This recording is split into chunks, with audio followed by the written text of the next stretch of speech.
여러분 안녕하십니까? 오늘은 오경 20번째 강좌로 안식년, 면제년, 희년법에 대해서 말씀드리겠습니다. 아주 성서의 오경의 법들 중에 가장 최정점에 있는 가장 중요하고 아름다운 법이라 이렇게 볼 수 있겠습니다. 먼저 안식일과 안식년에 대해서 살펴보겠습니다. 고대 근동에서는 제7년, 제7일을 사람에게 화를 미치는 날이라고 생각했습니다. 그래서 신들이나 영들이 지배하는 흉일로 여기고 모든 신체 노동을 금기했습니다.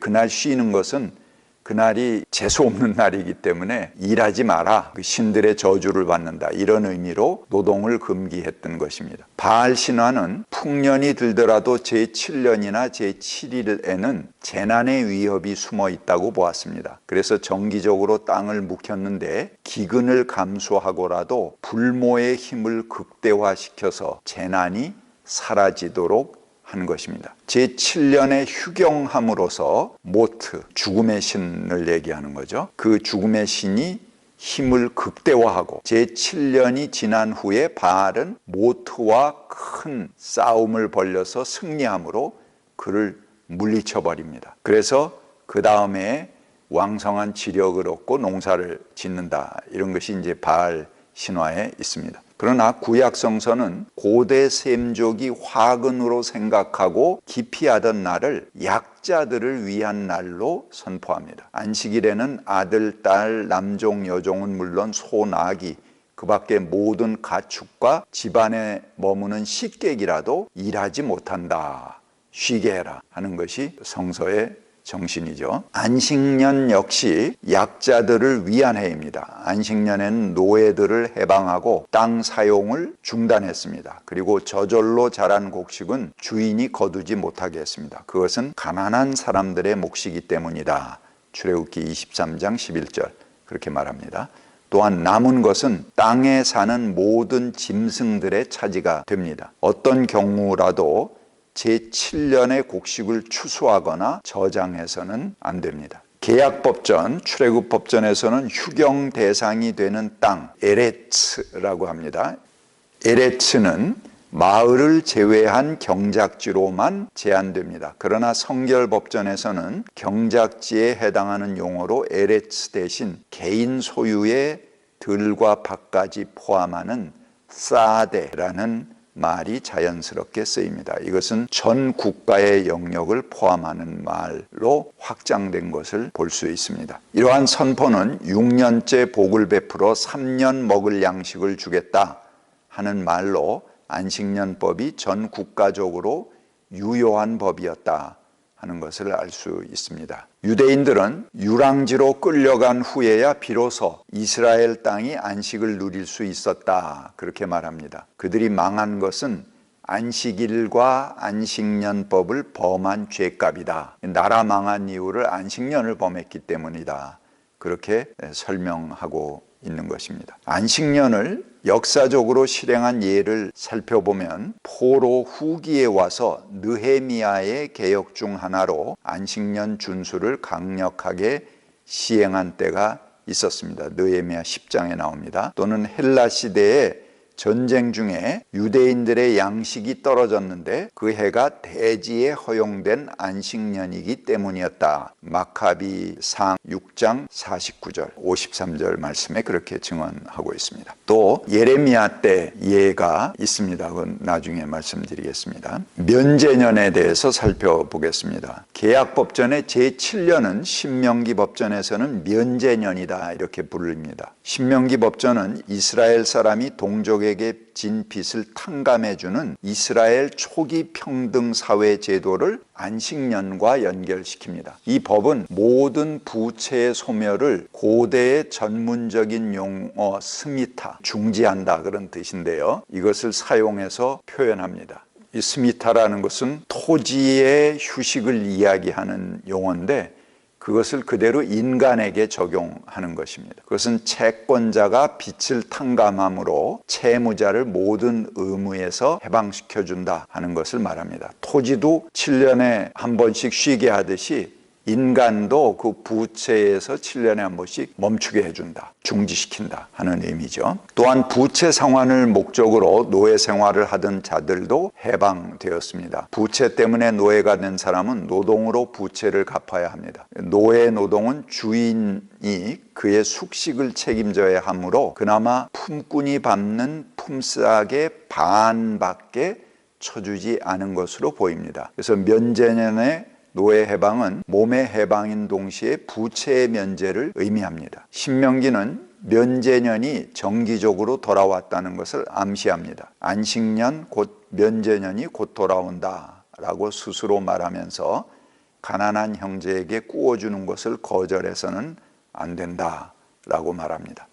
7년마다 곧 면제년으로 정해진 시점에서 율법을 낭독하도록 해서 면제년이 주기적인 성격으로 반복됐다는 것을 증언해 줍니다. 신명기 31장 10절에 그렇게 언급하고 있습니다. 면제년이 역사적으로 실행된 예로 시드기야의 노예 해방법을 들 수 있습니다. 예레미야 34장 8절 이하에 언급됩니다. 이는 확실히 신명기 15장 12절과 관련이 있습니다. 시드기의 해방은 588년에서 587년 주전이죠. 그때 있었던 안식년 축전과 관련돼서 실행된 것으로 봅니다. 바벨론의 느부갓네살이 예루살렘을 포위했을 때 그곳 주민들은 자기 집에 있는 히브리 노예들을 해방시키는 조치를 단행합니다. 그러나 그 성의 포위가 풀리게 되자 그들은 해방시켰던 노예들을 다시 잡아들입니다. 아마 포위되었을 때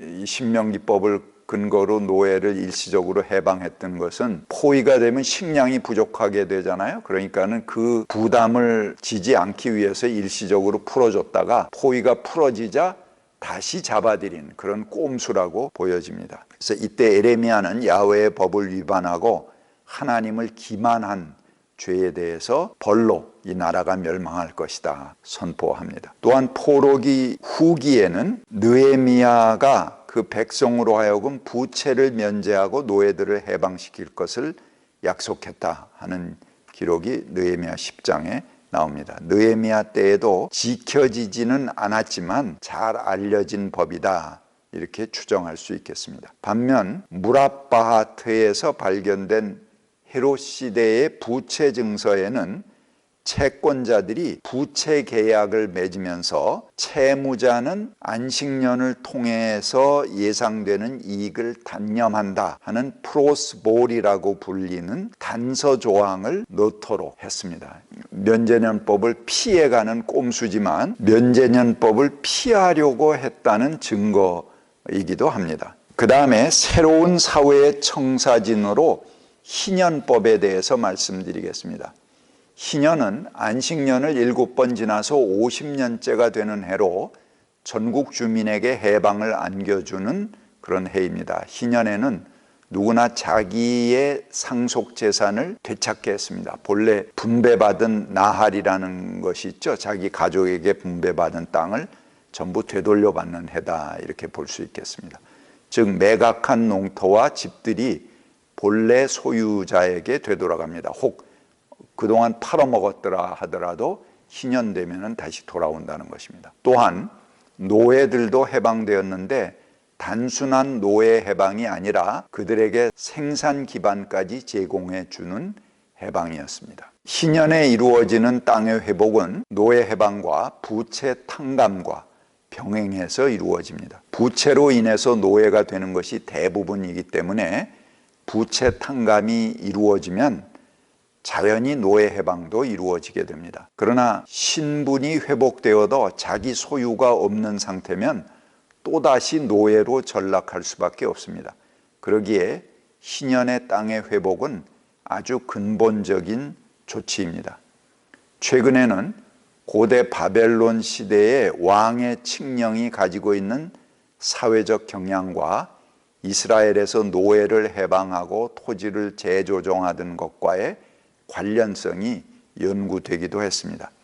고대 바벨론 칙령은 원래 새 왕이 즉위하면 사회적 균형을 재확립시키기 위해서 이 왕의 칙령을 발동합니다. 새로운 왕이 인심을 쓰기 위해서 칙령을 발동하는 거죠. 레위기 25장 10절에 드로르라는 용어가 나옵니다. 이것이 이제 자유 그렇게 번역됐는데요.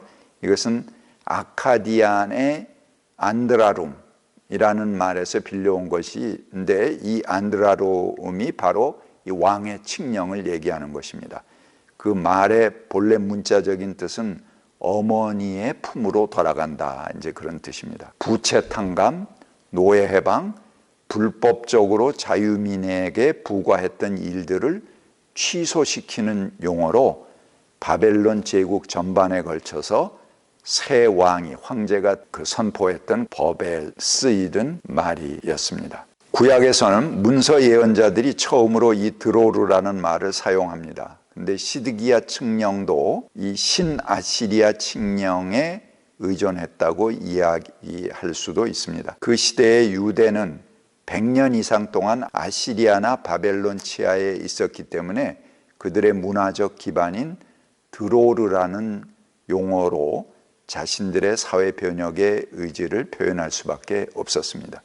하지만 성서에서는 단지 용어만을 빌려서 말하고 있을 뿐입니다. 성서는 그것이 왕이 베푸는 시혜가 아니라 철저하게 야훼 하나님의 요구이며 야훼께서 주시는 법의 실행이다, 이렇게 밝히고 있습니다. 성결법전, 레위기 법전이죠. 이스라엘이 포로로 잡혀가서 이스라엘 전체가 약자가 되는 경험을 했을 때 그들이 주권을 회복한다면 다시 이런 사회를 건설하겠다는 사회적 청사진을 그리고 있는 법전입니다. 그러나 이것은 허망한 공상 속에 세워진 구상이 아닙니다. 희년법은 이스라엘의 초기 평등 사회에서 유래한 그런 역사적 경험을 그 안에 기초하고 있습니다. 그리고 그 초기 평등 사회로 되돌아간다 하는 정신을 담고 있는 것입니다. 그래서 어머니의 품으로 돌아가는 정신을 초기 평등 사회로 돌아가는 것으로 설정하고 있는 것입니다. 희년법은 바로 이런 제국주의적 왕권 아래서 포로 생활을 하는 백성들이 자기들의 옛 경험에 기초해서 그 사회의 기본이 되는 모든 전제들을 직간접으로 거부하면서 전적으로 자신들의 땅을 회복하고 해방된 사회의 모습을 그리고 있습니다. 희년의 선포는 누가복음 4장 18절에서 예수님께서 자신의 공생애를 알리는 말씀으로 인용합니다. 그래서 유명해졌죠. 예수님의 첫 번째 말씀 선포로 누가복음 4장 18절이 인용한 것은 바로 이 희년법입니다. 이것은 마치 오페라 막이 오르기 전에 주제를 함축적인 서주로 연주하듯이 예수님께서 앞으로 자신의 활동이 어떤 것임을 보여주시는 첫 번째 메시지입니다. 그것은 주의 은혜해, 곧 희년의 선포입니다. 그것이 오늘 이 자리에서 이루어졌다, 이렇게 선포하십니다. 그렇게 해서 예수님의 사역 전체를 희년을 이루어 나가는 과정으로 볼 수 있습니다. 예수님의 희년 선포는 이사야 61장 말씀을 인용한 것입니다. 이사야서는 가난한 사람이 기쁜 소식을 듣고 상한 마음은 싸매어주고 포로에게 자유함을, 갇힌 사람은 석방을, 슬퍼하는 사람은 위로받을 것을 말합니다. 근데 여기서 이루어지는 것은 현상의 질서가 뒤집어지는 현실적인 요구들입니다. 이것은 보복의 날이고 동시에 은혜의 날입니다. 그러나 누가복음에는 우리 하나님의 보복의 날이라는 이사야의 말씀은 생략되었습니다. 삭제되었고 눈먼 사람에게 눈뜸을 선포하는 이상이 첨가됩니다.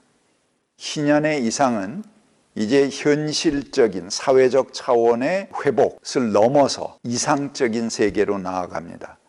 새로운 나라에 대한 유토피아 개념으로 나가는 것입니다. 눈먼 사람이 눈뜸을 선포하는 것, 이거는 그 사회적인 조치로 가능한 것이 아니잖아요. 그러나 새로운 사회는 그런 이상이 실현되어야 된다.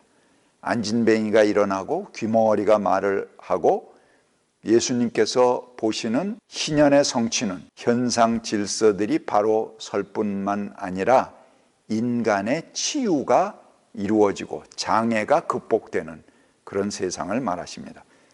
바로 그런 세상을 예수님께서는 하나님 나라로 선포하십니다. 이것이 희년의 이상이 확장되어 나가는 나라가 바로 하나님의 나라입니다. 감사합니다.